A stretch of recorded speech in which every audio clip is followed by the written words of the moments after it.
La la la la la la la. Rasa sayang, rasa sayang. Apa ni? Sambutan Hari Kanak-Kanak SK Bendahara Seri Maharaja. Amsyah. Azan. Awak buat apa kat sini? Saya saja tadi jalan-jalan ambil angin.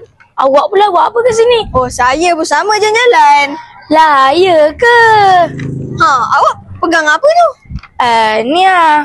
Saya tengok poster sambutan Hari Kanak-Kanak. Oh, saya dah tahu dah pasal benda ni. Lah, ya ke?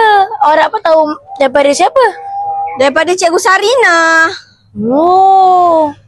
Kalau awak nak tahu, program sambutan Hari Kanak-Kanak ni akan diadakan pada 14 November 2025 bersamaan dengan hari Jumaat yang bertempat di Dewan Tun Mutakhir. Bermula daripada 7.40 pagi sehingga 12.30 hari. Yang paling penting sekali, Apa tu? tema sambutan Hari Kanak-Kanak pada kali ini ialah Head Fiesta. Wow. Head Fiesta tu apa? Kalau awak nak tahu, Head Fiesta tu macam ni, dan macam ni. Kena ikut ke semua benda ni? Tak perlu pun. Boleh ikut kreativiti masing-masing. Oh. Siapa je yang boleh join?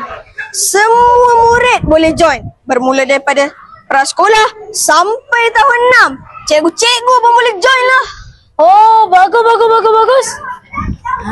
Kawan-kawan, jomlah kita memeriahkan sambutan Hari Kanak-Kanak peringkat sekolah. Jangan lupa join tau. Bye.